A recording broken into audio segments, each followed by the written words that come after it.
Hola amigos, en esta oportunidad vamos a conversar sobre la independencia de los Estados Unidos o la independencia de las colonias inglesas. Entre 1637 y 1733, numerosos ingleses salieron de Inglaterra huyendo de la intolerancia religiosa y en busca de mejores condiciones de vida, al igual que lo hicieron muchos irlandeses, escoceses, alemanes y franceses. Hacia 1535, el Sir Walter Raleigh, bajo el reinado de Isabel I, procedió a la fundación de Virginia, y luego en 1607, el capitán John Smith, con la Compañía de Londres, procedió a establecer definitivamente la ciudad. En 1622, a bordo del famoso barco Mayflower, zarparon los peregrinos del puerto de Plymouth, llegando a la bahía de Massachusetts. Antes de desembarcar, teniendo como testigo a Robert Brown, jefe del grupo, los colonos firmaron el célebre documento, el Pacto de Mayflower, por el cual eligieron a sus autoridades jurando la observancia del bien común.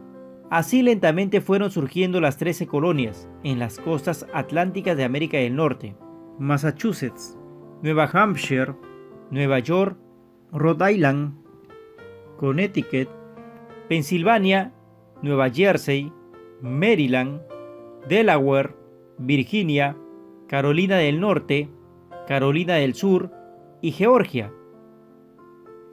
Características de las colonias inglesas. Desde el punto de vista político, estas colonias gozaban de muchas libertades que no tenían las colonias españolas del sur. Cada una de ellas tenía cierta autonomía en su gobierno, tenían su propio gobernador representante de rey, y cada colonia poseía una asamblea electa o un pequeño parlamento, en las cuales discutían y resolvían sus problemas locales.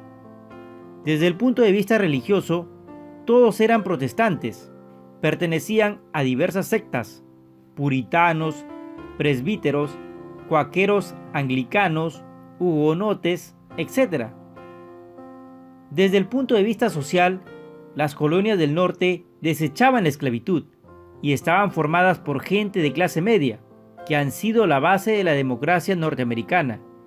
En cambio, las colonias del sur eran partidarias de la esclavitud y estaban formadas en su mayoría por gente aristócrata.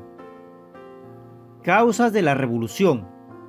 Ya desde 1765 empezó a gestarse entre los colonos una gran disconformidad con las medidas dispuestas por el Parlamento inglés y el autoritario y arrogante Jorge III, quien, envanecido por sus victorias sobre los franceses en Canadá y en parte de Luisiana, y con el objetivo de resarcirse económicamente de los gastos de la guerra, presentó un plan de reformas de gran injusticia para las colonias y que constituyeron la causa de la Guerra de la Independencia.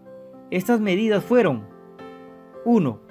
La ley del timbre, que obligaba a los colonos a la compra de papel sellado para la materialización de contratos y pedidos. 2.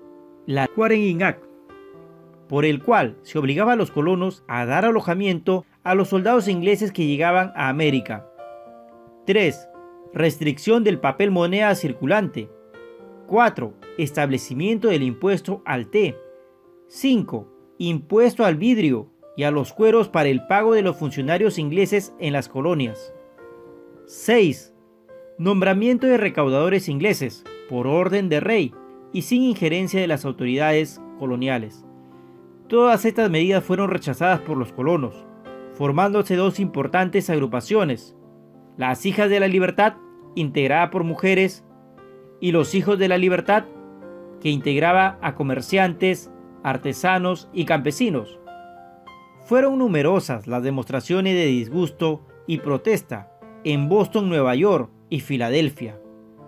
Los colonos fueron apoyados en Inglaterra por los Whigs en el Parlamento, sin ser atendidos en sus demandas por la arrogancia del rey Jorge III, lo que precipitó la revolución.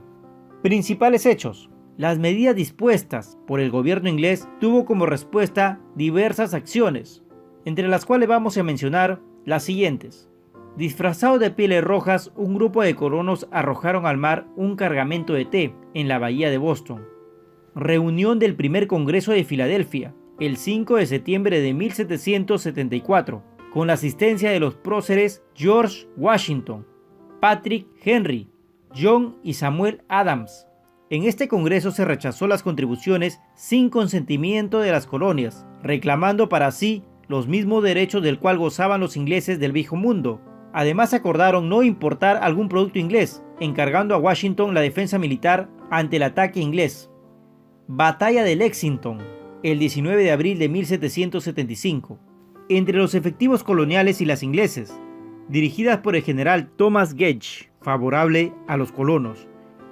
Un segundo Congreso de Filadelfia, denominado Segundo Congreso Continental, en donde participaron, además de Washington y Adams, Robert Morris, Thomas Jefferson y Benjamin Franklin, en donde se decidió la formación de un ejército de milicias, siendo designado comandante supremo George Washington. El Congreso del 4 de julio de 1776 suscribió el acta de la proclamación de la independencia de las 13 colonias, redactada por una comisión integrada por Washington, John Adams y Thomas Jefferson. Este último hizo la redacción final del célebre documento. Son notables los principios emanados de la Declaración de los Derechos, mencionando los siguientes: todos los hombres han sido creados iguales y de su creador han recibido los derechos naturales de la vida, libertad y felicidad. Los gobiernos han sido instituidos para garantizar estos derechos. El poder de los gobiernos emana solo de la voluntad de los gobernados. Cuando un gobierno es destructivo del objeto para el cual se estableció, el pueblo tiene derecho de modificarlo para darse otro que le dé seguridad y asegure su bienestar. Asimismo, las principales batallas que se llevaron a cabo fueron las siguientes: Trenton y Princeton, favorable a los colonos. La batalla de Saratoga, de fecha 17 de octubre de 1777, gran victoria colonial.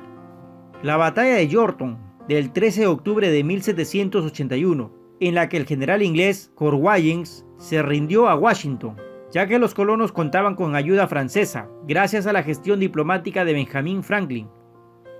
El Tratado de Versalles. Inglaterra, ante los revés sufridos en América, firmó con los colonos el Tratado de Versalles, de fecha 3 de septiembre de 1783, reconociendo la independencia de sus ex colonias. En este documento se reconocía la independencia de los Estados Unidos de América y se otorgó a la nueva nación todo el territorio al norte de Florida, al sur de Canadá, al este del río Mississippi. El paralelo 32 se fijaba como frontera norte. Gran Bretaña renunció asimismo al Valle de Ohio y dio a Estados Unidos plenos poderes sobre la explotación pesquera de Terranova. España mantenía los territorios recuperados de Menorca y Florida Oriental y Occidental. Por otro lado, recuperaba las costas de Nicaragua, Honduras, Costa de los Mosquitos y Campeche. Se reconocía la soberanía española sobre la colonia de Providencia y la inglesa sobre Bahamas. Sin embargo, Gran Bretaña conservaba la estratégica posición de Gibraltar. A Francia se le cedió Luisiana, San Pedro y Miquelón, Santa Lucía, Tobago y el río Senegal en África. Se le otorgó el derecho de pesca en Terranova. También recupera algunos enclaves en las Antillas, además de las plazas de río Senegal en África. Holanda recibía Sumatra, estando obligada a entregar Negapatán a Gran Bretaña y a reconocer a los ingleses el derecho de navegar libremente por el Índico. Gran Bretaña mantenía a Canadá bajo su imperio, a pesar de que los estadounidenses trataron de exportar a tierras canadienses su revolución. Finalmente se acordó el intercambio de prisioneros. La Convención Constitucional. Reunida en Filadelfia, la Convención Constitucional de 1787 redactó una constitución del mismo año, que es la misma que rige actualmente con algunas modificaciones, enmiendas. Se organiza el nuevo país como una organización federal. Hay 3 poderes: ejecutivo, el legislativo, judicial. La convención asimismo eligió como presidente de la nueva república al general George Washington. Consecuencias. La independencia de las colonias del norte Fue un acontecimiento de repercusión universal. Su influencia política e ideológica fue muy importante en la Revolución Francesa. También se constituyó en un ejemplo a seguir por las colonias hispánicas de América del Sur en sus luchas en el proceso independentista. Por ello, la independencia norteamericana tiene estas trascendencias. Por primera vez en la historia, una colonia se emancipa y se declara independiente. Demostró el éxito del gobierno republicano y constitucional. Los principios sostenidos en su Declaración de Independencia contienen los derechos naturales del hombre y las obligaciones de los gobernantes, que fueron traducidos al castellano circulando así por las colonias españolas de América del Sur. Demostró también que siendo libre, los colonos se gobernaban bajo el principio de soberanía y libertad. Bueno amigos, este es un resumen sobre la independencia de Estados Unidos. Si te gustó este video, dale click en me gusta. Nos encontraremos en un siguiente video en el canal Abegal. Hasta pronto.